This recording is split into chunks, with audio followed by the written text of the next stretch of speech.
1993 میں نکالا، 99 میں تختہ الٹا، پتہ چلنا چاہیے کہ ہمیں کیوں نکالا، بار بار حکومت گرانے کا حساب دیا جائے۔ نواز شریف کا مطالبہ، سوال کیا کہ ہم نے کارگل میں لڑائی نہ کرنے کی بات کی تو اس لیے نکالا، اناڑی کے ہاتھ میں ملک کیوں دیا گیا؟ لیگی قائد کا کہنا تھا کہ تھرکول سے بجلی پیدا کرنے کا سہرا بھی نون لیگ کو ہی جاتا ہے۔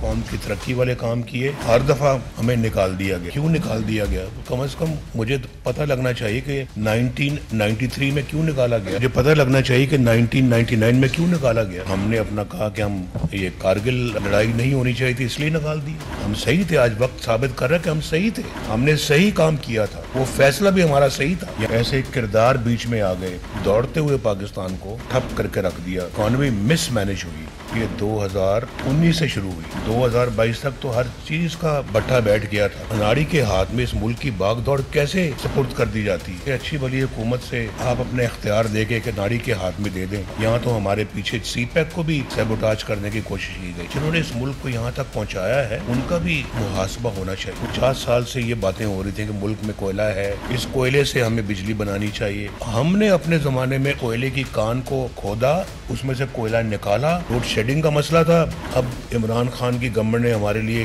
بجلی کی قیمتوں کا مسئلہ بھی پیدا کر دیا۔ انہیں شرم آنی چاہیے جو کہتے ہیں نواز شریف کو فیور دی جا رہی ہے۔ مریم نواز کا بھی بلاول بھٹو کو ترکی بترکی جواب، بولی لیول پلینگ فیلڈ کی بات کرنے والے سنے، لیگی قائد 11 سال جلا وطن رہے، نواز شریف کی سیاست ختم کرنے کے لیے خواہش مندوں کو منہ کی کھانا پڑی۔ جلال پور جٹا میں جلسے سے خطاب کے دوران مریم نواز نے کہا، اڈیالہ جیل میں بیٹھا شخص اپنے اعمال کی سزا بھگت رہا ہے، 190 ملین پاؤنڈ پاکستان نہیں آئے، اس شخص کی جیب میں چلے گئے۔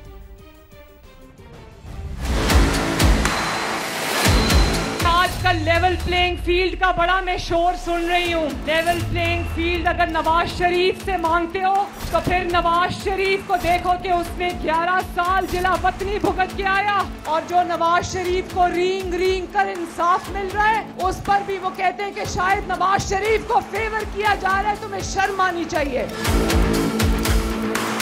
جب نواز شریف صاحب آئے، اس کے دشمنوں نے، مخالفین نے کہا تھا اس کی سیاست اب ختم ہو گئی ہے، اس کے خلاف سازش کرنے والا گروہ دیکھ رہا ہوگا کہ نواز شریف کو اللہ تعالیٰ کس عزت اور کس شان سے لے کر آیا اپنے وطن۔ اڈیالہ جیل میں بیٹھ کر یا پتہ نہیں اتک جیل میں بیٹھ کر اپنا مقدمہ بھگت رہا ہے۔ وہ نواز شریف کو چور کہا کرتا تھا، لیکن وہ چوری کا الزام وہ عدالت میں کبھی نہیں لے کر گیا۔ اس شخص سے انتقام اس کے اپنے اعمالوں نے لیا ہے، جس کا وہ آج بیٹھ کے حساب دے رہا ہے وہاں پر۔ القادر ٹرسٹ کے ٹرسٹیز دو کون تھے؟ ایک یہ خود تھا فتنہ اور ایک اس کی بیوی تھی پنکی بیوی۔